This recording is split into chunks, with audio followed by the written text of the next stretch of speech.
Hello everyone, welcome back to our YouTube channel competition redefined. मैं सौरभ वाधवानी आज आप सबका फिर से एक बार बहुत बहुत स्वागत करता हूं। आज हम परसेंटेज टॉपिक की एक्सरसाइज डिस्कस करेंगे, जिसके अंदर हम इजी क्वेश्चंस जो कि प्री में कई बार पूछे जाते हैं, मॉडरेट क्वेश्चंस जो कि प्री में और मेंस में दोनों में ही आ जाते हैं, और प्रीवियस ईयर क्वेश्चंस जो कि एक्चुअली में पीछे कुछ एग्जाम्स में पूछे गए हैं उनको डिस्कस करेंगे। इस एक्सरसाइज को डिस्कस करने के पीछे जो हमारा एजेंडा है वो सिर्फ यह है कि टॉपिक तो हम लोग कवर कर ले रहे हैं, बट एक्चुअल एग्जाम प्रैक्टिस में जो देखा गया, जो ऑब्जर्व किया गया हम लोगों के द्वारा, हमारी टीम के द्वारा, वो ये था कि बच्चों को ना उन एग्जाम क्वेश्चंस को at that point of time attempt कैसे करना, उसमें दिक्कत आती है। So with the idea behind की एक्चुअल एग्जाम क्वेश्चंस को कैसे हम लोग जो सीखी हुई टेक्निक से उनसे सॉल्व कर सकते हैं, हम ये एक्सरसाइज क्वेश्चंस लेकर के आए हैं। आइए स्टार्ट करते हैं एक्सरसाइज का पहले क्वेश्चन के साथ। क्वेश्चन है व्हाट इज 15% ऑफ 34? 34 का 15% कितना है? अब ऐसा क्वेश्चन पेपर में डायरेक्टली आज की डेट में आरआरबी क्लर्क प्री में शायद पूछ ले, नहीं भी तो तब भी ऐसे क्वेश्चन की कई बार जरूरत पड़ जाती है हमें, किसी बड़े क्वेश्चन का एक छोटा सा पार्ट होता है। सो इन क्वेश्चन को सॉल्व करने के लिए भी हम लोग फटाफट टिप्स पे कैसे इनको सॉल्व कर सकते हैं उसके बारे में बात करेंगे। तो 15% निकालने को कहा गया, ठीक है। हमने परसेंटेज के अंदर एक चीज सीखी थी कि 5% की हमें फ्रैक्शनल वैल्यू पता थी। 5% की फ्रैक्शनल वैल्यू कितनी होती है? 1/20। अब 15% 5 का 3 गुना है, तो 1/20 का 3 गुना यानी कि 3/20। सो बेसिकली मुझे 34 को 20 से डिवाइड करना है और 3 से मल्टीप्लाई करना है। 34 को 2 से डिवाइड किया आ गया 17, और एक 0 से और डिवाइड करना था तो 1.7। 0 से डिवाइड मतलब 10 से डिवाइड और करना था तो 1.7। 1.7 का 3 गुना 17 का 3 गुना होता है 51, तो 1.7 का 3 गुना कितना हो जाएगा? 5.1। Simple answer. यहां पे हमें पेन और पेपर उठाने की कहीं से कहते कोई जरूरत नहीं है। इसके अलावा इस क्वेश्चन को और किस तरीके से देख सकते थे भाई, 34 का 15% बोला है, इसका सीधा सीधा मतलब है आप निकाल लो 10%। 34 का 10% 3.4, और 5% क्या होगा? उसका आधा होगा। तो 3.4 का आधा कितना होता है? 34 का आधा कितना होता है? 17। तो 3.4 का आधा कितना होगा? 1.7। वो उसमें प्लस कर दो, 3.4 प्लस 1.7, तब भी आंसर कितना निकल के आ जाएगा? 5.1। अगला क्वेश्चन है 60% of 264 is the same as. अच्छा, अब यहाँ पे क्वेश्चन को थोड़ा सा ध्यान से देखेंगे हम। ध्यान से क्या देखना है कि 264 का 60% निकालने को तो कहा है, लेकिन जब हम ऑप्शंस पे नजर मारते हैं तो यहाँ पे हमें देखने को मिलता है एग्जैक्ट वैल्यू नहीं पूछी गई या एग्जैक्ट वैल्यू दी नहीं गई है। सो हमें इसको कैलकुलेट नहीं करना है, हमें सिर्फ ये बताना है कि इसकी वैल्यू इन चारों में से किसके समान है। अब एक पल के लिए मान लीजिए कि करेक्ट आंसर जो है वो चौथा वाला है। करेक्ट आंसर अगर चौथा वाला है तो ऐसे केस में अगर हम इसको सॉल्व करते बैठे तो एक तो 264 का 60% निकालू, एक कैलकुलेशन वो करूंगा। 10% निकालू 44 का, सेकंड कैलकुलेशन। हालांकि 44 का 10% 4.4 साफ दिख रहा है कि बहुत छोटा है और ये वैल्यू तो बड़ी आने वाली है, तो इसको तो हम निग्लेक्ट कर सकते हैं। लेकिन ठीक है, अगर मान लो एक थोड़ा सा सिमिलर फिगर होता तो एक कैलकुलेशन में यहां करता, एक कैलकुलेशन में बी ऑप्शन में करता, एक कैलकुलेशन में सी ऑप्शन में करता, फिर एक कैलकुलेशन में डी ऑप्शन में करता। यानी एक इस जरा से एक नंबर के क्वेश्चन के लिए मैं 5-5 कैलकुलेशंस कर बैठता, राइट। सो ये चीज हमें अवॉइड करनी है। यहाँ पे क्वेश्चन में ध्यान से देखिए, हमसे सिर्फ ये पूछा गया है कि 60% ऑफ 264 इन चारों में से किसके समान है। इसकी वैल्यू निकालने के लिए नहीं कहा गया। अब वैल्यू नहीं निकालनी है, सिर्फ समानता बतानी है। तो एक चीज मुझे पता है कि ए और बी, इनको जब मैं मल्टीप्लाई करता हूं तो सी आता है। इनको जब मैं मल्टीप्लाई कर रहा हूं तो सी आ रहा है। तो ए बी दो पार्ट्स हैं किसी एक नंबर सी के जो मल्टीप्लाई होकर के सी बना रहे हैं। अब यदि मैं ए में कोई प्रतिशत की वृद्धि करता हूं, ये हम परसेंटेज में सीख चुके हैं कि यदि मैं ए में कुछ भी छेड़खानी करता हूं तो वही छेड़खानी मुझे सी में देखने को मिलेगी। तो अगर मैं ए में कोई छेड़खानी कर रहा हूं तो मुझे कंपनसेट करना पड़ेगा बी में, तब जाकर के मेरा सी कैसा रहेगा? कांस्टेंट रहेगा। अब उस चीज को यहां पे कैसे एग्जीक्यूट करेंगे? देखिए, हमसे कहा है 60% ऑफ 264। अब ऑप्शंस में देखें तो 60% का क्या हो गया? 10% हो गया, यानी इसका 6 से भाग कर दिया। अब अगर आप एक पार्ट को 6 से भाग कर रहे हो यानी टोटल भी 6 से भाग हो गया। अब टोटल हमें वापस उतना ही बनाना है, क्योंकि बताया ना कि इस सेम एज टोटल सी जो है फाइनल इज इक्वल टू, वो हमें बराबर बनाना है। इसका मतलब अगर इसको मैं 6 से भाग कर रहा हूं तो इसका 6 गुना करना पड़ेगा, इसको 6 से मल्टीप्लाई करना पड़ेगा। तो 264 का 6 गुना 1200 के तो ऊपर ही होगा, ये तो 44 है, यानी ये वाला ऑप्शन कैसा हो गया? गलत। अब एक सेकंड के लिए ऑप्शन बी को हम स्किप करके ऑप्शन सी देखते हैं। 60% से 30% हुआ, इसका आधा हो गया, 60% का आधा। अब 264 का दुगना हो जाना चाहिए था, 528 हो जाना चाहिए था, लेकिन 264 का दुगना करने की वजह इन्होंने उसका भी क्या कर दिया, आधा कर दिया। सो बेसिकली इसका जो भी मल्टीप्लीकेशन आएगा, मुझे नहीं पता क्या आएगा, लेकिन इस नंबर को आधा करके ये किया और इस नंबर को भी आधा कर दिया, तो इफेक्टिवली इसका जो मल्टीप्लीकेशन का आंसर आएगा वो इसके आंसर का 1/4 होगा। सो ये दोनों भी आपस में बराबर नहीं है, तो ये ऑप्शन भी एलिमिनेट हो गया। अब लास्टली ऑप्शन नंबर अगर डी देखें तो डी में मुझे एक 17 का फिगर देख रहा है। 17 एक प्राइम नंबर है, फर्दर विभाजित नहीं होता, तो इस पूरे आंसर में कहीं ना कहीं 17 का मल्टीपल आएगा, 17 का कोई ना कोई मल्टीपल आएगा। मैं देख लेता हूं क्या 17 का फैक्टर इस वाले नंबर में है। यदि 17 का फैक्टर इधर पे है तो पॉसिबल हो सकता है, नहीं है तो पॉसिबल ही नहीं हो सकता, छोड़ो आगे चलेंगे। 60 तो 17 के टेबल में नहीं आता, 264 26 नहीं आता, 17 1 से 17 आता है, डिफरेंस कितना है 9, 94 अगेन 17 के टेबल में नहीं आता है, तो इसका मतलब ऑप्शन नंबर डी भी पॉसिबल नहीं है, ले देकर के ऑप्शन बी ही बचता है जो कि हमारा करेक्ट आंसर होगा। अब जो अभी तक मैं एनालॉजी लगा रहा था, क्या एनालॉजी, कि जो छेड़खानी आप इस पार्ट में कर रहे हो उसके उल्टी छेड़खानी आप इस पार्ट में करोगे तो आपका आंसर आ जाएगा। तो वो चेक कर लेते हैं क्या वो एनालॉजी सही बैठ रही है कि नहीं। 60% से 15% किया, यानी इसका 4 भाग किए, इसको डिवाइड किया कितने से, 4 से।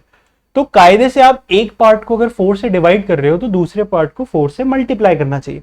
तो 264 का 4 गुना, 250 का 4 गुना कितना हो जाता है 1000, 14 का 4 गुना कितना हो जाता है 56, तो 1000 और 56 1056, यहां पे 4 से भाग किया और यहां पे 4 से मल्टीप्लाई किया, हाँ बराबर बैलेंस कर दिया, तो ये हमारा करेक्ट ऑप्शन। ठीक, सो प्लीज ध्यान रखिए कि इस टाइप से कई बार आपके सामने डेटा आता है, ऐसे केस में सॉल्व ना करते बैठे, उसकी जगह हम लोग सिर्फ देखने की कोशिश करें कि नंबर्स में क्या मैनिपुलेशन हुआ है, क्या छेड़खानी की गई है। जिस पार्ट में जो छेड़खानी गई है उसके करस्पॉन्डिंग पार्ट में उल्टी छेड़खानी अगर की गई हो तो डायरेक्टली वो हमारा आंसर हो जाएगा। मूविंग ऑन, पूछा है which of the following is the greatest, इन चारों दी गई संख्याओं में से सबसे बड़ी संख्या कौन सी है। अब देखिए 4 अलग अलग संख्याएं दी हैं, एक परसेंटेज के फॉर्म में दी है, एक फ्रैक्शन के फॉर्म में दी है, फिर से एक फ्रैक्शन के फॉर्म में दी है और एक डेसिमल के फॉर्म में दी है। चारों अलग अलग रूपों में मौजूद है, अलग अलग रूप में यहाँ पे मौजूद है हमारे सामने। तो इन्हें कंपेयर कर पाना सिंपल नहीं है। अगर कंपेयर करना है तो तरीका सिर्फ एक कि सबको सेम फॉर्मेट में लेके आ जाओ। अगर परसेंटेज में डेटा है तो सबको परसेंटेज में लेके आ जाओ, अगर फ्रैक्शन में डेटा है तो सबको फ्रैक्शन में लेके चले जाओ, या फिर सबको डेसिमल में लेके चले जाओ। This is the only way जिससे हम लोग इसको फिगर आउट कर सकते हैं कौन सी वैल्यू बड़ी है कौन सी छोटी। तो यहां पे दिया हुआ 16 2/3%। ठीक, अब मजे की चीज ये है कि 2/15 इसकी हम परसेंटेज वैल्यू इजिली निकाल सकते हैं। क्यों? क्योंकि हमने 1/15 की परसेंटेज वैल्यू याद करके रखी हुई है। 1/15 की परसेंटेज वैल्यू होती है 6.66%, उसका दुगना यानी 13.33%। तो जाहिर सी बात है 13.33% से तो बड़ा है 16 2/3, तो option number A option B से तो बड़ा है। अब हमें निकालना है सबसे बड़ी संख्या, तो ए बी से बड़ी होगी, यानी बी सबसे बड़ी तो नहीं है, तो इसको तो आउटराइटली एलिमिनेट कर दो, इसको तो देखना भी नहीं है। ऑप्शन नंबर सी देखा 1/11, 1/11 कितना होता है 9.09%। अब 9 से तो बहुत बड़ा है 16, ये भी गया। 0.17 होता है कितना 17%, 0.17 यानी कितना 17%। अब 17% 16 2/3% से डेफिनेटली बड़ा है, तो हमारा करेक्ट आंसर क्या हो जाएगा 0.17। इस तरीके से इस क्वेश्चन को हम लोग देख सकते थे। अगला क्वेश्चन है which one of the following shows the best percentage. अच्छा, 4 डेटा दिया हुआ है और हमसे पूछा है कि इन चारों में से सबसे अच्छा परसेंटेज, बेस्ट परसेंटेज का मतलब क्या, सबसे बड़ी वैल्यू कौन सी है, सबसे बड़ी वैल्यू कौन सी है। अब generally what we use to do is कि लेट सपोज हम कोई भी एक फ्रैक्शन ले लें 5/8 एंड 3/5, 5/8 एंड 3/5, ये हमने दो फ्रैक्शंस लिए और हमसे पूछा जाए कि इनमें से कौन सी वैल्यू बड़ी है। तो इसका एक सिंपलर तरीका जो होता था वो क्या होता था कि आप दूसरे वाले फ्रैक्शन के डिनोमिनेटर से मल्टीप्लाई कर दो पहले वाले के न्यूमरेटर को, और पहले वाले के डिनोमिनेटर से मल्टीप्लाई कर दो दूसरे वाले के न्यूमरेटर। जिसका भी न्यूमरेटर बड़ा आ जाए वो वाला फ्रैक्शन बड़ा हो जाएगा। 5 times 5 is 25 and 8 times 3 is 24। तो क्योंकि 25 बड़ा है 24 से, इसका मतलब 5/8 ये वाला जो फ्रैक्शन है ये बड़ा होगा 3/5 इस फ्रैक्शन से। ऐसा क्यों करते हैं, ये डायरेक्ट ट्रिक तो कई लोग बता देते हैं, बट ऐसा करते क्यों है, करने का सीधा सा तरीका जो होता है वो यही होता है कि भाई फ्रैक्शन है तो हम एलसीएम ले करके डिनोमिनेटर बराबर बना लेते हैं। तो 8 और 5 का एलसीएम कितना आ जाता है 40, यही आता है। अब इधर 40 बनाने के लिए 5 से मल्टीप्लाई किया तो न्यूमरेटर में भी 5 से मल्टीप्लाई करूंगा, तो 5 × 5 25/40 हो गया। अब लाइक वाइज इधर पे 40 बनाने के लिए किससे मल्टीप्लाई करूंगा, 8 से मल्टीप्लाई करूंगा, तो ये भी आ गया 40, और 8 से ऊपर भी मल्टीप्लाई होगा तो कितना आ जाएगा 24। अभी भी दोनों फ्रैक्शंस वही के वही हैं, 5/8 25/40 के बराबर है और 3/5 24/40 के बराबर है। क्योंकि डिनोमिनेटर बराबर है तो मैं सिर्फ न्यूमरेटर्स को कंपेयर करके फिगर आउट कर सकता हूं कौन सा न्यूमरेटर या कौन सा फ्रैक्शन बड़ा है। तो इस पूरी चीज को प्रोसेस करने के बजाय एक डायरेक्टली एक ट्रिक निकाल ली, क्या कि सिर्फ न्यूमरेटर चेक कर लो, डिनोमिनेटर को तो हम वैसे ही एलसीएम लेकर के बराबर करने वाले हैं, तो सिर्फ न्यूमरेटर को चेक कर लो, जिसका न्यूमरेटर बड़ा वो वाला फ्रैक्शन बड़ा। ये एक टेक्निक हम यूज कर सकते थे, बट क्योंकि यहां पे इतने बड़े बड़े नंबर्स हैं, जैसे डिनोमिनेटर में है 660, इस 660 को मुझे 384 इतने बड़े नंबर में मल्टीप्लाई करना पड़ेगा। सो एक बार ये मल्टीप्लिकेशन करना भी नहीं है, ऐसे कई बार मल्टीप्लिकेशन करना है, हर दो नंबर्स को कंपेयर करने में एक बार मल्टीप्लिकेशन होगा। सो इफेक्टिवली मुझे 3 बार तो कैलकुलेट करना ही पड़ेगा इतना बड़ा, जो कि एग्जाम पॉइंट ऑफ व्यू से कहीं तक सलाह मैं नहीं दूंगा ऐसा काम करने की। तो अब ये वाला प्रोसेस हम यहाँ पे तो फॉलो कर नहीं सकते, तो ये जो तरीका है ये तब तक बढ़िया था जब तक नंबर्स छोटे थे। अब जब नंबर्स बड़े हो गए तो ऐसी सूरत में हम क्या कर सकते हैं, तो ऐसी सूरत के लिए मैं आपको क्या सलाह दूंगा, आप अप्रोक्सीमेट परसेंटेज वैल्यूज कैलकुलेट करें। अब अप्रोक्सीमेट परसेंटेज वैल्यूज कैसे कैलकुलेट होंगी, जैसे कि दिया हुआ है 540 और इधर पे है 384, तो 5 के टेबल में 38 तो नहीं आएगा लेकिन 35 आ जाता है। 35 आ जाता है कितनी बार में आ जाता है 7 टाइम्स में, यानी इस नंबर का 70%, इस नंबर का 70%, 500 का 70% कितना हो जाएगा 350 हो जाएगा, और 40 का 70% कितना हो जाएगा 28 हो जाएगा। तो 350 और 28 यानी 378, 378 इस नंबर का 70% आ गया। और यहां पे 384 है, तो बहुत ज्यादा डिफरेंस है नहीं, बहुत ज्यादा डिफरेंस है नहीं। कितना डिफरेंस आ रहा है, डिफरेंस आ रहा है सिर्फ 6 का, और इधर पे 1% की वैल्यू है 5.4, तो लगभग 71% के आसपास है ये फिगर। ये जो वैल्यू ए है, अगर मैं इसको परसेंटेज में कैलकुलेट करता हूं तो लगभग राउंड फिगर में कैलकुलेशन करूं 71% के आसपास की वैल्यू। ठीक, अब मूव ऑन करते हैं ऑप्शन नंबर बी पे। इधर पे 425 दिया है, इधर पे 500 दिया है, 5 से कैंसिल आउट किया, परसेंटेज क्या होता है डिनोमिनेटर में 100 होना चाहिए ना, तो 5 से डिवाइड किया इधर 100 आ जाएगा, 5 से इधर डिवाइड किया तो 85 आ जाएगा, तो दिस वैल्यू इज 85%। अब क्लियरली आई कैन सी कि 85% 71% से तो बड़ा है, यानी ऑप्शन नंबर बी बड़ा है। अब क्योंकि ऑप्शन नंबर बी बड़ा है तो ऑप्शन ए को तो देखना ही नहीं है, नजर में रखना ही नहीं है। अब जैसे ही मैं बात करता हूं ऑप्शन नंबर सी की, तो इधर पे 570 है और इधर पे 700 है। 700 का 80% होता है, 7 के टेबल में 8 टाइम्स में आता है 56, तो 700 का 80% हो जाएगा 560, अभी भी 10 बचा है। अब 700 का 1% निकाल लूं तो 7 आ रहा है, तो यानी कि ये वैल्यू जो है ये 81% से हल्की सी बड़ी होगी, 81% के आसपास है अप्रोक्सीमेटली, अभी भी 85% 81% से बड़ा है, तो ऑप्शन नंबर सी को भी एलिमिनेट कर दो, देखने का कोई मतलब ही नहीं। लास्टली 480 और 660 मुझे दिख रहा है। अब 480 और 660 को चाहो तो 60 से कैंसिल आउट कर दो। 60 से कैंसिल आउट किया कितने टाइम्स में, 8 टाइम्स में। 60 से कैंसिल आउट किया कितने टाइम्स में, 11 टाइम्स में। अब 1/11 कितना होता है 9.09, 9 का 8 से मल्टीप्लीकेशन करोगे तो 72, तो ये परसेंटेज कितना आ गया 72.72%, तो 72.72% अगेन 85% से बहुत छोटा है, तो ये वाला ऑप्शन भी नेग्लेक्ट करके हम सीधा सीधा आंसर बी को टिक कर सकते हैं, राइट। इसको कैलकुलेट करने का ना एक और तरीका है, 480/660, इसको कैलकुलेट करने का एक तरीका और है। वो तरीका क्या है, अब क्योंकि यहां पे मुझे पता है कि मेरा आंसर 80% के ऊपर है, 85% तो यही शो कर रहा है, तो इसको कंसिडर मैं तभी करूंगा जब ये 80 के ऊपर जा रहा होगा। तो मैं चेक कर लेता हूं ये 80% के आसपास है भी कि नहीं है, सीधा सा हिसाब। तो 660 अपने आप में कितना है 100%, इसका 20% निकाल लो, क्योंकि 80% पे लेके जाना ना, तो इसका 20% निकाल लो। 660 का 20% कितना होता है? 132।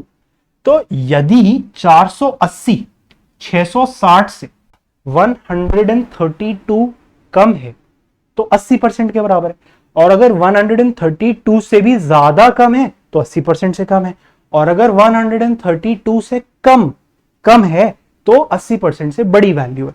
480 660 से 180 कम है, यानी 132 से ज्यादा कम है, यानी ये वैल्यू जो है वो 80% से भी नीचे होगी। तो मुझे एग्जैक्ट कैलकुलेट करने की भी जरूरत नहीं है, मैं डायरेक्टली बोल सकता हूं 85% वाला, यानी ऑप्शन नंबर बी मेरा करेक्ट आंसर। विद दिस अगला क्वेश्चन देखेंगे। अगला क्वेश्चन है 45% of 1500 plus 35% of 1700 is equals to what percent of 3175। अब इसको ना क्विकली कैलकुलेट करने की कोशिश करते हैं। 45% तो मैं 1500 का नहीं निकाल सकता, लेकिन मैं 50% निकाल सकता हूं, 750 आता है। और 5% कितना होगा? एक जीरो कम कर लो, 750 में से एक जीरो कम किया है ना 75। अब 750 में से 75 कम कर लो, यानी 50% में से 5% कम कर लो, तो 45% की वैल्यू आ जाएगी। 750 में से 75 कम किया यानी 675। ये सीधी सीधी मेरी वैल्यू आ गई इस पूरे फिगर की। अब 35% ऑफ 1700 बोला है, 30% निकाल सकता हूं। 17 का 30% होता है 510, और 1700 का 10% होगा 170, उसका आधा यानी 85, 5% होगा, तो 510 प्लस 85 35% की वैल्यू आ जाएगी, यानी 595। अब इसको जो प्लस करना है वो भी हम मेंटली कर सकते हैं। वो कैसे कर सकते हैं? ये वाला 5 जो है वो इसको दे दो, ये वाला 5 इसको दे दो। 595 में 5 आ गया यानी 600 हो गया, बचा कितना? 670, 600 600 1200 1270। तो ये वाला जो पूरा फिगर है, ये पूरा फिगर की वैल्यू मैंने निकाल ली, कितनी है? 1270। अब हमसे क्वेश्चन में पूछा गया है ये जो 1270 आ रहा है ये 3175 का कितना परसेंट? सीधा सा क्वेश्चन यही हमें देके रखा है। ठीक है, अगर 3000 होता और इधर पे 1200 होता तो 3000 के टेबल में या 3000 का कितना परसेंट होता है? 1200। 3000 का 40% होता है 1200। ठीक है, अब बचे हुए पार्ट को चेक कर लो। 175 का 40% अगर मैं निकालता हूं तो 10% कितना हो गया? 17.5। 20% कितना होगा? 17 का दुगना 34, 0.5 का दुगना 1, 34 और 1 35। 20% आ रहा है 35 के बराबर, तो 40% यानी दुगना, 35 का दुगना 70। तो 175 का 40% कितना आ रहा है? 70 के बराबर आ रहा है, यानी ये वाला जो नंबर है 1270, ये 3175 का सीधा सीधा 40% निकल के आ। क्विकली एक दिमाग में सवाल आना चाहिए कि सर आपने 40% ही क्यों सोचा? भैया 40% इसलिए सोचा था क्योंकि मुझे इधर पे एक 1200 दिख रहा था और इधर पे एक 3000 दिख रहा था। मैंने उसके बाद वाले नंबर को तो देखा ही नहीं। मुझे शुरुआत में एक 1200 दिख रहा था और इधर पे 3000 दिख रहा था, तो मुझे 3 के टेबल में 12 4 बार में आता हुआ दिखता है, तो मुझे पता है 40% के आसपास की वैल्यू होगी। अब उससे बड़ी होगी कि छोटी होगी वो डिटरमाइन करेगा कौन सी वैल्यू? आगे वाली वैल्यू। यदि 175 का 40% इस 70 से ज्यादा होता, इस 70 से ज्यादा होता, तो ये जो भी आंसर आना था ये 40% से हल्का कम आता। और यदि 175 का 40% इस 70 से कम वैल्यू आती तो जो भी आंसर आना था वो 40% से हल्का सा बड़ा। तो जो भी आंसर आना था वो 40 के आसपास का ही आना था, प्लस माइनस 35%। और वो किस पे डिपेंड करता? वो डिपेंड करता है कि इसकी जो वैल्यू है वो इससे बड़ी है या छोटी। अगर उससे बड़ी होती तो परसेंटेज कम होता, अगर उससे छोटी होती तो परसेंटेज ज्यादा होता। Moving on, if rupees 2800 is 2/7% of the value of a house, the worth of the house is। कोई एक घर है, उसकी कीमत क्या है एग्जैक्टली मुझे नहीं पता, बस मुझे ये पता है कि उस कीमत का अगर मैं 2/7 करता हूं, यानी उस कीमत को मैं 7 से भाग दे रहा हूं, 2 से मल्टीप्लाई कर रहा हूं, यहां पे रुका नहीं हूं, और इतना मैं परसेंटेज निकाल रहा हूं, यानी उसको फिर फर्दर 100 से भी भाग दिया है, तब जाकर के जो वैल्यू आई है वो कितनी आई है? 2800 आई है। तो मुझसे वो वाली कीमत पूछी गई है, तो कुछ नहीं, दिमाग में इक्वेशन रख करके हम क्रॉस मल्टीप्लाई कर दो। 7 से इसको मल्टीप्लाई करना है, 2 से इसको भाग देना है। 2 से भाग दिया कितना आ गया? 14, 14 सत्ते 98, 100। और क्योंकि इधर पे 100 से डिवाइड दिया था, इधर पे आकर के 100 से मल्टीप्लाई हो जाएगा, तो 98 100 में 2 जीरोस और बढ़ा दो, यानी 9,80,000 जो हो जाएगा वो हमारा आंसर हो जाएगा। एक बार बता देता हूं जिन लोगों को नहीं समझ में आया। भाई घर की कीमत मुझे नहीं पता, इस कीमत का 2/7 नहीं बोला है, इस कीमत का 2/7 परसेंटेज बोला है। कितने के बराबर है? 2800 के बराबर। सो ये जो कीमत है ये क्या होगी? 7 से मल्टीप्लाई होगा, 2 से डिवाइड होगा। 2800 डिवाइडेड बाई 2 14, 14 सत्ते 9800। और क्योंकि इधर पे एक परसेंटेज था जो उधर पे जाकर के क्रॉस मल्टीप्लाई हो जाएगा, यानी डबल जीरोस आ जाएंगे, तो 98 और 4 जीरोस यहां पे आ जाएंगे। हमारे घर की कीमत 9,80,000 निकल के आ जाएगी। Clear with this? अगला क्वेश्चन देखिए। If 35% of a number is 175, then what percent of 175 is that number? कोई एक संख्या थी जिसका 35% निकाला, यानी उसको 35 से गुणा किया, 100 से भाग किया, तो 175 आ रहा है। हमसे पूछा जा रहा है क्या कि 175 का वह संख्या कितना प्रतिशत है, यानी उस संख्या को 175 से भाग दो और उस पूरे को 100 से मल्टीप्लाई कर लो, तो वैल्यू क्या आ रही है। सिर्फ क्रॉस मल्टीप्लाई सीखना है हमको और कुछ नहीं सीखना।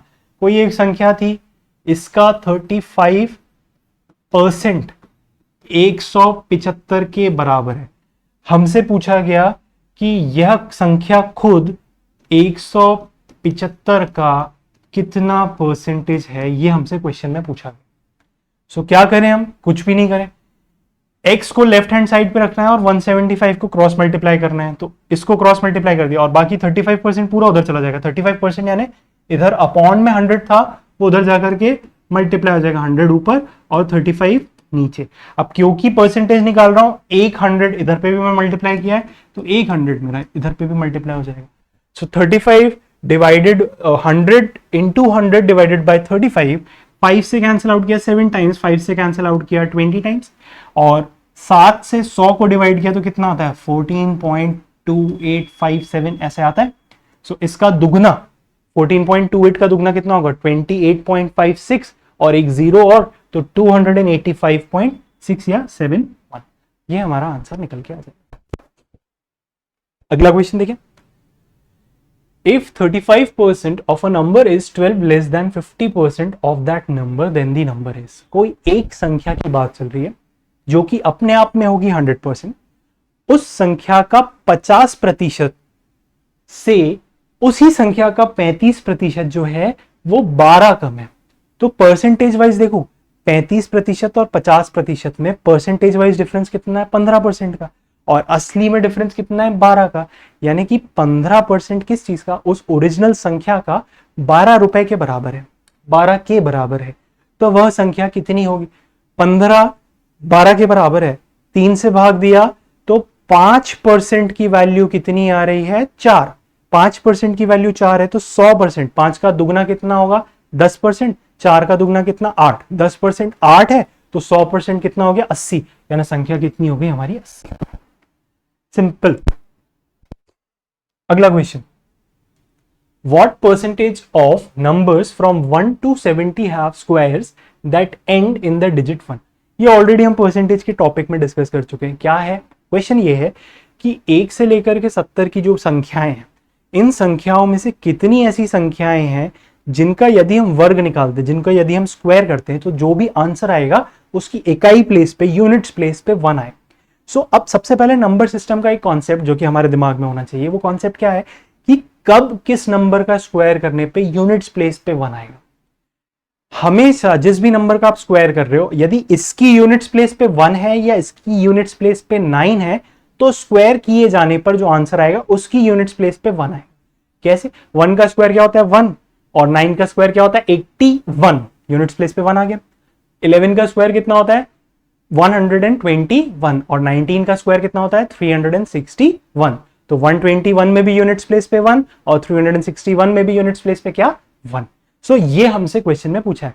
तो अब ऐसी कितनी संख्याएं हैं जिनके एंड में 1 आ रहा है या 9 आ रहा है? तो एक 1 हो गई, एक 9, एक 11, 19, 21, 29, 31, 39, 41, 49, 51, 59, 61, 69। यानी 12 संख्याएं ये, 2 संख्याएं ये, 14 ऐसी संख्याएं हैं जो कि हमारा ये वाली कंडीशन फुलफिल कर रही है। और 1 से 70 के बीच में टोटल संख्याएं कितनी है? टोटल है भाई साहब 70 संख्याएं। 1 से 70 संख्याएं हो गई। तो 14 70 का कितना परसेंटेज है? ये 1/5 होता है, 1/5 हमने याद किया हुआ है कितना परसेंट आता है, 20%, तो 20% इसका आंसर निकल के आ गया। क्लियर। अगला question, if 75% of a number is added to 75 then the result is number itself, the number is, यदि किसी संख्या के 75% में मैं 75 को जोड़ देता हूं तो वो संख्या खुद प्रकट हो जाती है, खुद आ जाती है, तो वो संख्या क्या होगी। एक बात बताइए, 75% में कितना प्रतिशत जोड़ूं कि नंबर बन जाएगा। भाई कोई भी नंबर अपने आप में 100% होगा, तो 75% को यदि 100% बनाना है तो जोड़ना कितना पड़ेगा, 25%, और 25% उस ओरिजिनल नंबर का हमें देके रखा हुआ है कितने के बराबर है, 75 के बराबर है। तो ओरिजिनल नंबर कितना होगा, 100% होगा। 100% यानी 25 का 4 गुना, तो 75 का 4 गुना यानी कितना, 300। तो ओरिजिनल नंबर मेरा कितना निकल के आ गया, 300 निकल के आ गया। क्लियर। अगला question, when any number is divided by 12 then dividend comes 1/4 of the other number, by how much percent first number is greater than the second। ठीक, अब इस क्वेश्चन को सॉल्व करने के लिए ना बहुत सिंपल सा एक तरीका है।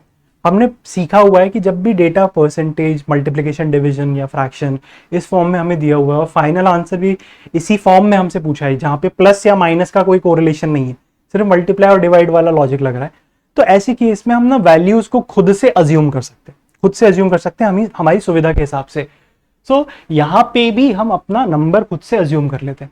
हमें कोई एक नंबर की बात करी गई है जिसको 12 से भाग देना है, तो एक ऐसा नंबर सेलेक्ट कर लो जो 12 से डिवाइड हो सकता हो।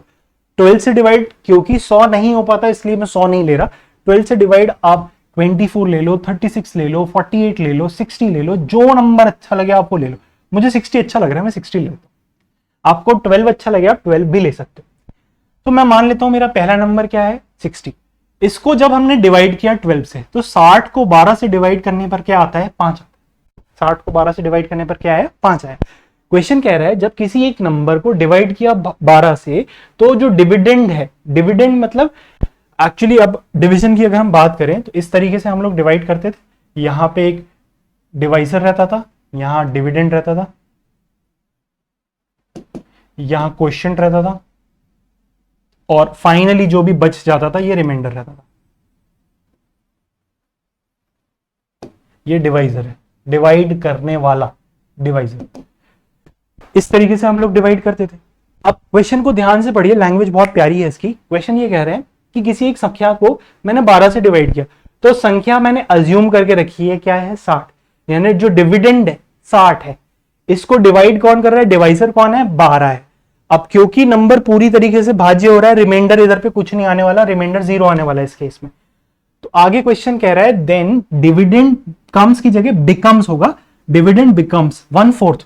डिविडेंड बिकम्स यानी डिविडेंड एक बार जब डिवाइसर से डिवाइड हो जाता है तो उसके बाद जो भी बचता है, अगर रिमाइंडर 0 है तो जो भी बचता है वो सिर्फ और सिर्फ क्वोशिएंट होता है, जो कि इस केस में कितना है, 5 है, जो कि इस केस में कितना है, 5 है। सो 60 को जब 12 से डिवाइड किया तो क्वोशिएंट क्या आ गया, 5। तो जो बच रही है संख्या, इसकी बात चल रही है। देन द डिविडेंड बिकम्स, तो जो डिविडेंड हो जा रहा है वो 1/4 है किसका, कोई दूसरी संख्या का, यानी 5। यहां पे कोई एक दूसरी संख्या है, इसका 1/4 है, तो यह संख्या कितनी होगी, 5 का 4 गुना, 5 का 4 गुना यानी कितनी, 20। ये संख्या कितनी हो जाएगी, 20। अब क्वेश्चन कह रहा है by how much percent first number is greater than the second number, यानी पहली संख्या दूसरी संख्या से कितना प्रतिशत अधिक है। तो 60 20 से कितना ज्यादा है, 40 ज्यादा है, और ये जो अधिक है ये 20 का कितना परसेंट है, 20 का कितना परसेंट है, 200% निकल के आ रहा है, 200% आंसर आ गया क्लियरली। जिसको भी इसमें थोड़ा सा भी डाउट हो, हम लोग एक एग्जाम्पल और लेकर के देखते हैं, और नहीं भी तो मैं आपको एक जनरल इसका एक एक्सप्रेशन भी समझाता हूं, एक्स और वाई की टर्म्स में। वो एक्सप्रेशन क्या, नंबर हमने अज्यूम किया था 60 अज्यूम किया। मैंने क्यों 60 अज्यूम किया, क्योंकि 12 से डिवाइड हो जाता है। आपको 12 से डिवाइड होने वाला कोई दूसरा नंबर अच्छा लगता हो तो हम ले लेते हैं 12। ठीक, हमने अज्यूम किया नंबर है 12, इसको जब 12 से डिवाइड करोगे तो जो क्वेश्चन आ जाएगा वो कितना हो जाएगा, 1 हो जाएगा। क्वेश्चन कह रहा है कि किसी संख्या को 12 से डिवाइड करने के बाद जो संख्या बच रही है ये किसी दूसरी संख्या का 1/4 है, यानी ये जो दूसरी संख्या है इसका 4 गुना होगी। तो 1 का 4 गुना यानी कितनी हो गई? 4 हो गई। अब हमसे ये पूछा गया है कि जो पहली संख्या है वो दूसरी संख्या से कितने प्रतिशत अधिक है। तो पहली संख्या दूसरी संख्या से अधिक कितनी है? 8। 8 अधिक है। कितने का परसेंटेज निकालना है? दूसरी संख्या का। 8 4 का कितना परसेंटेज होता है? अगेन आंसर कितना निकल के आ गया? 200%। ठीक। अब इधर पे यदि आपसे पूछा जाता कि पहली संख्या दूसरी संख्या से कितनी अधिक है तो आंसर हो जाता कैन नॉट बी डिटरमाइंड। कितनी अधिक है? कैन नॉट बी डिटरमाइंड, क्योंकि कोई भी संख्या दी नहीं है, उनके बीच में सिर्फ एक अनुपात हम लोग निकाल पा रहे हैं। वो अनुपात कितना आ रहा है? 12 और 4 का अनुपात कितना आ रहा है? 3:1 का। और इधर पे अगर हम देखें तो 60 और 20 इसका अनुपात कितना निकल के आ रहा है? 3:1 का। यहाँ पे सिर्फ एक रेशियो निकल के आ रहा है पहली संख्या और दूसरी संख्या का, लेकिन उनके बीच का अंतर तब तक नहीं बता सकते जब तक कोई रियल वैल्यू यहाँ पे क्वेश्चन में हमें दी ना जाए। यहां तक आप लोगों को क्लियर होगा? अच्छा, अब आपका एक सवाल होना चाहिए, सर ये तो आप नंबर अज्यूम करके कर रहे हो, ये होगा कैसे? भाई साहब एग्जाम, जिस एग्जाम की हम तैयारी कर रहे हैं ऐसे ही होना चाहिए, पर नहीं, फिर भी अगर किसी को चैन नहीं पड़ रहा तो ठीक है, देख लो भैया कैसे होगा। आप मान लो पहली संख्या क्या है? x है। इसको जब मैं 12 से भाग दूंगा तो जो भी वैल्यू आएगी वो क्या आ जाएगी? x/12 आ जाएगी। अब हमें क्वेश्चन में बताया गया है कि ये जो x/12 है ये 1/4 है किसी दूसरी संख्या y की, यानी इस x/12 को यदि मैं 4 से मल्टीप्लाई कर दूं तो ये y के बराबर हो जानी चाहिए। तो x/4 x/12 multiplied by 4 is equal to कितना आ रहा है? y आ रहा है, राइट। अब y की वैल्यू मुझे ये पता चल गई और मुझे ओरिजिनल संख्या जो थी मेरी x ये पता है। अब मुझे ये देखना है कि x 4 इंटू x/12, इसको अगर मैं कैंसिल आउट करूं, 4 से कैंसिल आउट किया एक बार, 4 से कैंसिल आउट किया 3 बार, तो x/3 से कितने परसेंटेज अधिक है? तो x minus x/3 divided by x/3 into 100। ये हमसे क्वेश्चन में पूछा है। 3 से मल्टीप्लाई किया, 3x में से x गया, 2x/3, 2x/3 upon x/3, x से x कैंसिल, अपॉन 3 से अपॉन 3 कैंसिल, ले देकर के आ रहा है 2/1 into 100 which is equals to 200%। यहां पे क्योंकि x कट जा रहा है ऊपर और नीचे, x कैंसिल हो जा रहा है, आपको एक चीज समझ में आ जानी चाहिए कि ये वाला जो पूरा क्वेश्चन था ये वेरिएबल से इंडिपेंडेंट है, क्योंकि वेरिएबल तो आखिर में जाकर के कैंसिल हो जा रहा है। तो ये क्वेश्चन है ही वेरिएबल से इंडिपेंडेंट, उस पर निर्भर ही नहीं करता, इस वजह से वैल्यूज को खुद से अज्यूम किया जा सकता था। क्लियर? मूविंग ऑन, अगला question. If 3/5 of a number is 23 more than 50% of the same number, then what will be 80% of the number? किसी एक संख्या का 3/5, 3/5 कितना प्रतिशत होता है? 60%। 60% उसी संख्या के 50% से 23 अधिक है, तो प्रतिशत के हिसाब से कितना ज्यादा है? 60 50 से 10% ज्यादा होता है। 10% का मान क्वेश्चन में देके रखा हुआ है 23 है, 80% का मान पूछ लिया है, यानी 10 का 8 गुना, तो 23 का भी 8 गुना, 20 का 8 गुना हो गया 160, और 3 का 8 गुना हो गया 24। 160 और 24 184 हमारा आंसर हो गया। सिंपल। अब इस टाइप के क्वेश्चन जो कि कई बार एग्जाम में देखने को मिल जाते हैं, प्री लेवल पे तो हाँ मिल जाते हैं, इस टाइप के क्वेश्चन को हमें यहाँ पे डिस्कस करते हुए भी सॉल्व करने में मुझे लगता है आधे से पौन मिनट लगा होगा। सो ऐसा क्वेश्चन आपको क्या लगता है आपको एग्जाम में कितनी देर में करना चाहिए? आप सोचिएगा। अगला क्वेश्चन देखते हैं। Two numbers are respectively 20% and 30% less than third number. What is the second number as a percentage of the first? कोई एक तीसरे नंबर के रिस्पेक्ट में दो नंबरों को कंपेयर किया गया, तो जिसके रिस्पेक्ट में कंपेयर किया गया उसको अपन अज्यूम कर लें। अब क्योंकि नंबर्स ऐसे कुछ ऊटपटांग है नहीं, तो हम अपनी सुविधा के हिसाब से परसेंटेज की डेफिनेशन के हिसाब से जिस तीसरे नंबर की बात चल रही है उसको 100 मान लेते। तो जो तीसरा नंबर है C, इसको मान लिया हमने कितना है, ये 100 है।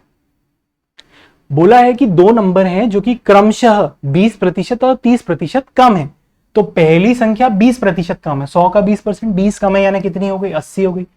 दूसरी संख्या 30% कम है, 100 का 30% यानी 30 कम है, तो कितनी हो गई, 70 हो गई। अब what is the second number as a percentage of the first, यानी 70 80 का कितना परसेंटेज है, ये क्वेश्चन पूछा है। एक जीरो कैंसिल, 7/8, 7/8 की परसेंटेज वैल्यू हमने याद करी हुई है। कितनी होती है 7/8 की परसेंटेज वैल्यू? 87.5%। 87. क्लियर?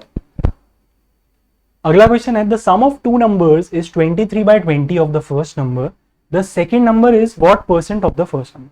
कोई दो संख्याएं हैं, ठीक है, उन दोनों संख्याओं को जब जोड़ा तो जो पहली संख्या थी उससे जब कंपेयर किया तो जो सम था अपॉन फर्स्ट नंबर, ये आ रहा है 23/20, तो सम अपॉन फर्स्ट नंबर ए मान ले, ये कितना आ रहा है 23/20। तो क्या इस रिलेशन को हमने रेशियोज में सीखा हुआ है? इसका मतलब जो पहली संख्या है वो कितनी होगी? 20 होगी, और जो सम आ रहा होगा वो कितना आ रहा होगा? 23 आ रहा होगा। तो इसका मतलब जो दूसरी संख्या होगी वो कितनी होगी? 3। तो यहां से a निकल के आ गया 20 और b निकल के आ गया 3। माइंड यू, ये ओरिजिनल वैल्यूज नहीं है, ये सिर्फ अनुपात के हिसाब से, सिर्फ रेशियो के हिसाब से चल रही है ये वैल्यूज। तो पहली संख्या 20 है, दूसरी संख्या 3 है। हमसे पूछा है the second number is what percent of the first, यानी 3 20 का कितना प्रतिशत? 1/20 कितना होता है? 5%। 3 1 का 3 गुना है, तो 5% का 3 गुना, यानी कितना आंसर आ जाएगा? 15%। इतना सिंपली ये क्वेश्चन हो सकता है। अगला क्वेश्चन है, if one number is 80% of this other and the sum of their squares is 656, then the numbers are. अच्छा, अब ये एक छोटी सी चीज है जो हमने अभी तक डिस्कस नहीं करी है, क्वेश्चन में क्योंकि आ गई है, तो मैं आप लोगों को वेल एक्सप्लेन कर देता हूं अच्छे से कि होता क्या है। लेट सपोज कोई दो संख्याएं हैं जिनका अनुपात है 2:3। अनुपात क्या है? 2:3। हम नंबर्स भी एज्यूम करके चलते हैं। नंबर्स क्या है? 20 और 30 मान लेते हैं, ठीक। हमसे कहा गया है कि इन संख्याओं का जब मैं वर्ग करके योग करूं, तो इन संख्याओं का वर्ग किया तो 20 का स्क्वायर कितना होता है? 400, और 30 का स्क्वायर कितना होता है? 900, और इसको जब मैं प्लस करता हूं तो 900 और 400 कितना आ जाता है? 1300। ये निकल के आ जाता है, राइट। अच्छा, जब मैंने 20 और 30 का रेशियो बनाया 2:3, तो मेरा रेशियो का बेस कितना निकल के आ गया? बेस आ गया मेरा 10 का। अब अगर मैं रेशो का भी स्क्वायर करूं, रेशो का स्क्वायर किया तो 2 का स्क्वायर कितना? 4, और 3 का स्क्वायर कितना? 9। तो 4 + 9, यानी इसका सम कितना आ रहा है? 13। एंड जब इस सम को मैं ओरिजिनल नंबर्स के स्क्वायर के सम को रेशो के स्क्वायर के सम से मैं डिवाइड करता हूं, तो 1300 डिवाइडेड बाय 13, वैल्यू कितनी आ जा रही है? 100 आ जा रही है। वैल्यू कितनी आ जा रही है? 100 आ जा रही है। लेकिन जब एक्चुअली मैं नंबर्स को मैं रेशियो से डिवाइड करूं, तो 20 को जब 2 से डिवाइड करोगे कितना आएगा? 10 आएगा। 30 को 3 से डिवाइड करोगे कितना आएगा? 10 आएगा। इन दोनों का सम कर लो, 20 और 30 कितना होता है? 50, और इन दोनों का सम 2 और 3 कितना? 5। 50 को 5 से डिवाइड करोगे तब भी कितना आएगा? 10 आएगा। तीनों ही केस में जो वैल्यू आ रही थी वो आ रहा था बेस के बराबर, लेकिन यहां पे बेस नहीं आ रहा। यहां पे क्या आ रहा है? यहां पे बेस का स्क्वायर हो जा रहा है। बेस का स्क्वायर हो जा रहा है। बेस का स्क्वायर क्यों हो रहा है? क्योंकि जब मैं 20 और 30 का रेशियो बनाता हूं 2:3, तो असली में जो नंबर्स आ रहे होंगे वो नंबर्स क्या होंगे? 2x और 3x। और जब मैंने स्क्वायर किया होगा तो स्क्वायर करने के बाद जो वैल्यूज बनेंगी वो क्या बनेंगी?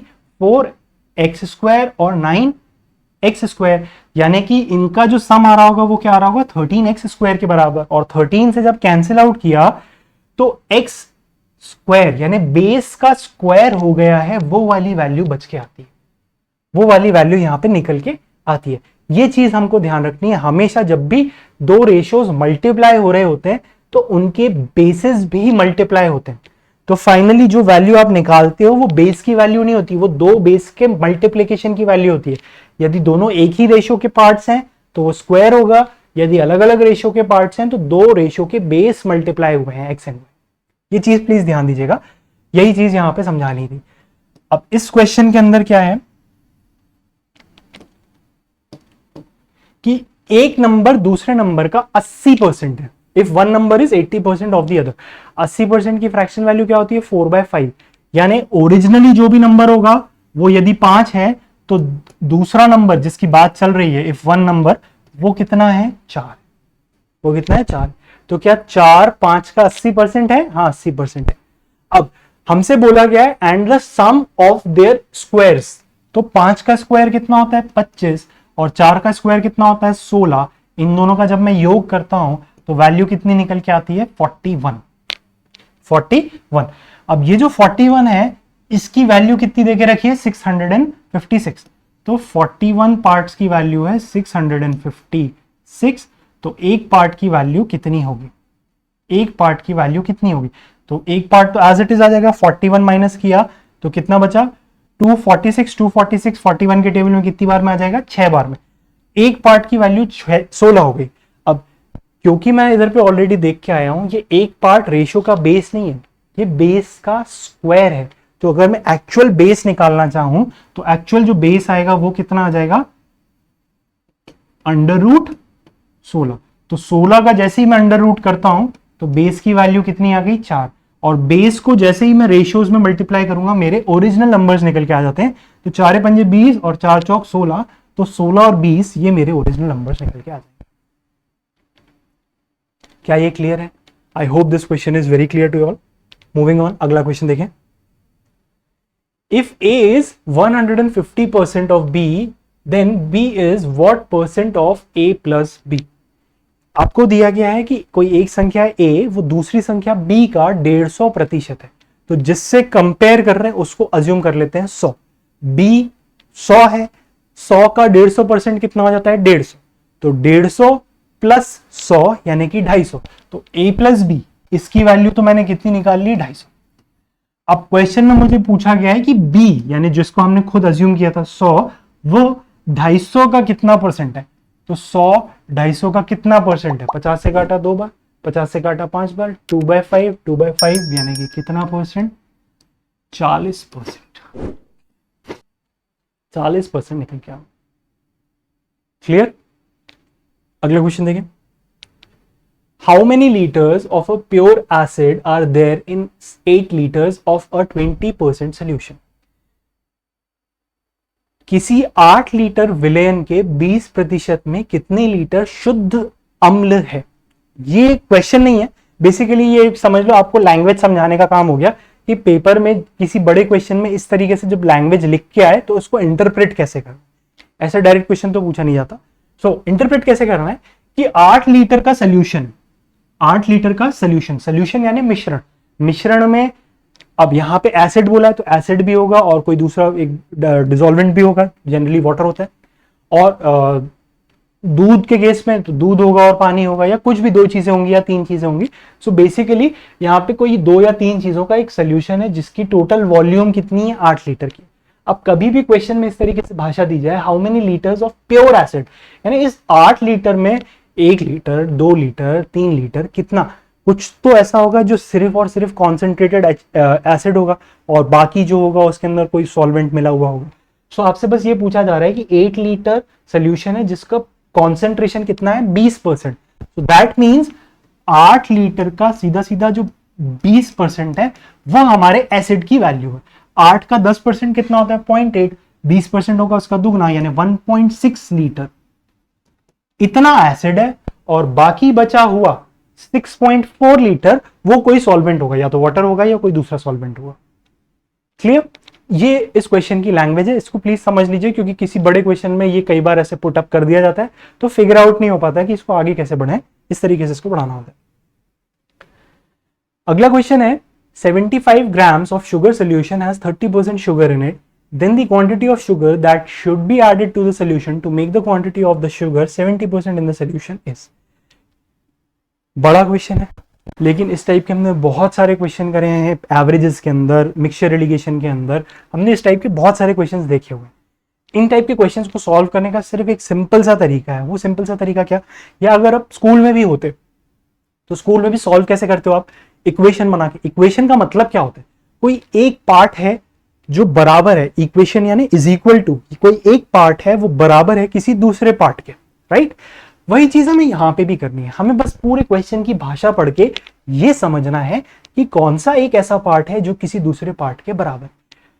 75 ग्राम का शुगर सोल्यूशन है, सोल्यूशन यानी मिश्रण है, शुगर यानी उसमें शक्कर डली है और कोई डिसॉल्वेंट या सॉल्वेंट मिला हुआ है, हैज 30% शुगर, यानी इसमें शक्कर का कॉन्सेंट्रेशन देके रखा हुआ 75 ग्राम का 30% शक्कर, बाकी बचा हुआ 70% पानी होगा या कोई दूसरा सॉल्वेंट होगा। अब क्वेश्चन ये पूछ रहा है then the quantity of sugar that should be added to the solution, यानी इस मिश्रण में कितनी और शक्कर मिलाऊं कि फाइनली जो मेरा मिश्रण तैयार हो जाए उस मिश्रण में जो शक्कर है वो 70% हो जाए। यानी कि सोल्यूशन अभी 75 ग्राम का है, अब इसमें मैं और शक्कर मिलाऊंगा तो 75 ग्राम से तो बढ़ेगा, जाहिर सी बात है। 75 ग्राम में 30% शक्कर थी, यानी कि 22.5 ग्राम, 22.5 ग्राम शक्कर पहले थी, अभी भी मैं शक्कर ही मिला रहा हूं तो शक्कर भी बढ़ रही है। क्या ऐसी चीज है जो कि चेंज नहीं हुई? जो सॉल्वेंट था या पानी था, जितना पहले था लास्ट में भी उतना ही है, बस पानी को इक्वेट कर दो, काम खत्म हो जाएगा। यानी 75 ग्राम का 70% ये पानी था, ये बराबर है लास्ट में कितना सोल्यूशन बचा मुझे नहीं पता, वही तो क्वेश्चन है, लास्ट में कितना सोल्यूशन। इस सोल्यूशन में पानी की मात्रा कितनी है? सिर्फ 30%, क्योंकि 70% क्या है इसमें? शक्कर है। तो इस सोल्यूशन के 30% पानी और शुरुआत के 75 ग्राम का 70% पानी, दोनों पानी आपस में कैसे हैं? बराबर, पानी चेंज नहीं हुआ है। सो 75 ग्राम का 70% इज इक्वल टू, इधर पे ये परसेंट कैंसिल, ये जीरो कैंसिल, 3 से कैंसिल आउट किया, 75 कितनी बार में? 25 टाइम्स में, 25 इंटू 7 यानी कितना? x की मान आ गया 175, यानी शुरुआत में 75 ग्राम था, लास्ट में 175 ग्राम हो गया। बढ़ाया कितने ग्राम है हमने? 100 ग्राम, 100 ग्राम हमने बढ़ाया। क्लियर? सिंपली इस क्वेश्चन को आप कर सकते थे। आपको मिक्सचर एलिगेशन चाहिए था, मिक्सचर एलिगेशन भी कर सकते थे।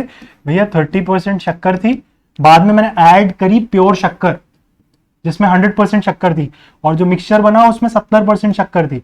एलिगेशन लगा लो, वैल्यू निकालो। इधर पे डिफरेंस आ गया कितना? 30, इधर पे डिफरेंस आ गया कितना? 40, यानी रेशियो हो गया 3:4 का। ये रेशियो किस चीज को डिनोट कर रहा है? Total solution. तो पहले टोटल सोल्यूशन कितना था? 75 ग्राम, 3 पार्ट्स की वैल्यू 75 थी, तो 4 पार्ट की वैल्यू कितनी आ जाएगी? 100 ग्राम प्योर शक्कर मिला रहा हूं, 100 ग्राम प्योर शक्कर में मिक्स कर रहा हूं, तब जाकर के ये चीज अचीव हो पाएगी। क्लियर? अगला क्वेश्चन देखिए। क्वेश्चन है 405 toffees were distributed equally among children in such a way that the number of toffees received by each child is 20% of the total number of children. तो 20% की फ्रैक्शनल वैल्यू कितनी होती है? सीधा सीधा 1/5। अब हर बच्चे को जितने बच्चे हैं उसका 20% मिल रही है, यानी अगर नंबर ऑफ स्टूडेंट्स 5 हैं तो उसका 20%, तो टॉफीज कितनी मिल रही होंगी हर बच्चे को? 1 मिल रही होंगी। सो अगर नंबर ऑफ स्टूडेंट्स 5x हैं तो टॉफीज कितनी बट रही होंगी? 1x बट रही होंगी। यानी टोटल टॉफीज कितनी बटी होंगी? टोटल टॉफीज निकालने के लिए number of student multiplied by एक बच्चे को कितनी टॉफीज मिल रही हैं, तो टोटल टॉफीज हो गई 5x स्क्वायर। यहां पे ध्यान रखना बेस का स्क्वायर हो रहा है फिर से, ठीक है? सिर्फ 5 से डिवाइड नहीं करना, उसके बाद अंडर रूट भी लेना है। तो 5x स्क्वायर की वैल्यू और टोटल टॉफीज क्वेश्चन में हमको देखे रखी हुई है 405 के बराबर। तो अगेन x स्क्वायर की value 405 divided by 5 is equals to 81। x square की वैल्यू 81 है, यानी x की वैल्यू कितनी आ गई? 9। x की वैल्यू 9 है, हमसे पूछ रहे हैं how many toffees did each child got, हर बच्चे को कितनी टॉफी मिली थी? तो हर बच्चे को हम कितनी दे रहे थे? 1x यानी कि 9 टॉफीज हर बच्चे को मिली। क्लियर? अगला क्वेश्चन देखिए। अगला क्वेश्चन है the expenses of rice, fish and oil of a family are in the ratio 12:17:3। यानी कोई एक परिवार है जो कि चावल, मछली और तेल इनमें क्रमशः 12 रुपए, 17 रुपए और 3 रुपए खर्च करता है यूजुअली, अक्सर। The price of these articles increased by 20%, 30% and 50% respectively. The total expense of the family on these articles is increased by. यानी टोटल खर्चा कितने से बढ़ गया? तो सीधा सा क्वेश्चन है, 17 और 3 20, 20 और 12 32 रुपए का यूजुअली खर्चा होता है, हर बार 32 रुपए का खर्चा होता था। अब बढ़ा कितना है? 12 का 20%, 12 का 20%, 12 का 10% 1.2, 1.2 का दूना 2.4, 17 का 30%, 17 का 10% 1.7, उसका 3 गुना 5.1, 2.4 और 5.1 होता है 7.5, और 3 का 50%, 3 का 50% कितना होता है 1.5, 7.5 और 1.5 यानी कितना 9 रुपए। तो पहले 32 रुपए का खर्चा होता था, अब 9 रुपए एक्स्ट्रा खर्च होगा, तो 9 रुपए 32 रुपए का कितना परसेंटेज है? सो 32 का 10% कितना होता है 3.2, इसका 3 गुना करूंगा तो 9.6 आ जाएगा, यानी 10 का 3 गुना 30% से थोड़ा सा कम होना चाहिए। अब 30% से थोड़ा सा कम मुझे एक ऑप्शन दिख रहा है 28 1/8। अब नन ऑफ दीज भी ऑप्शंस में है, तो एक बार चेक कर लेता हूं भैया 28 1/8 सही है भी या नहीं है। तो ठीक है भाई, चेक कर लेते हैं। 9/8 इंटू 100, 4 से कैंसिल आउट किया 8 बार, 4 से कैंसिल आउट किया कितनी बार 25 बार, 8 से फिर 25 को कैंसिल आउट करूंगा तो 3 बार में तो आ जाएगा 24, बचेगा रिमाइंडर 1, 1/8 फाइनली बच जाएगा। 9 3 से कितना होता है 27, और 9 1 से कितना होता है 9, यानी 27 9/8। अब 9/8 ये फर्दर डिवाइड हो सकता है, कितना बचेगा 1 1/8, तो इसकी वैल्यू लिख सकता हूं मैं 27 प्लस 1 प्लस 1/8, यानी कि 28 1/8। सो 28 1/8 मेरा करेक्ट आंसर निकल के आ गया। क्लियर?